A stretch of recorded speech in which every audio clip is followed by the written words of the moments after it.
మనం గత కొద్ది శ్రీకరం శుభకరంలో ఒక్కొక్క నక్షత్రం వారి యొక్క గుణగణాల గురించి మనం తెలుసుకునే ప్రయత్నం చేస్తున్నాం. అందులో భాగంగా ఈరోజు శతభిష నక్షత్ర జాతకుల యొక్క లక్షణాలు అంటాం కదా, అంటే గుణగణాలు తెలుసుకునే ప్రయత్నం చేద్దాం. శతభిష నక్షత్రానికి జ్యోతిష్శాస్త్ర రీత్యా అధిపతి రాహు, కాబట్టి వీరి జీవితం రాహు మార్గదర్శితోటి ప్రారంభమవుతుంది.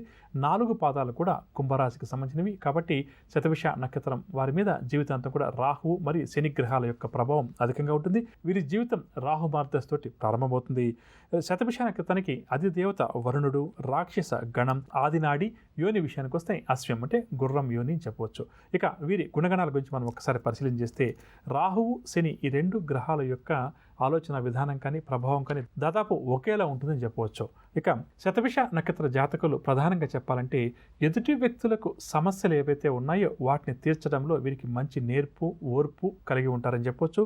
ధారాళంగా మాట్లాడేటువంటి స్వభావం కూడా ఈ శతభిష నక్షత్ర జాతకులు కాస్త అధికంగా ఉంటుంది. అంటే ఏదైనా ఒక విషయం మీద స్పందించమని అడిగినా మాట్లాడమని చెప్తే కూడా ధారాళంగా, అంటే కామాలు పుల్ స్టాపులు లేకుండా మాట్లాడతామంటారు కదా, ఆ విధంగా మాట్లాడతారు, చక్కగా మాట్లాడతారు. అలా అని చెప్పి ఏదో మాట్లాడమన్నామని చెప్పేసి ఏదో నోటికొచ్చింది మాట్లాడకుండా ఆ మాట్లాడేటువంటి విషయాలు కూడా చాలా చక్కగా అందరికీ ఉపయోగపడేలా, అందరికీ అర్థమయ్యేలా కూడా ఉంటాయని చెప్పవచ్చు. ఇక శక్తికి మించిన పనులు చేయడంలో ఎప్పుడు కూడా ఈ శతభిష నక్షత్ర జాతకులు ముందుంటారని చెప్పవచ్చు.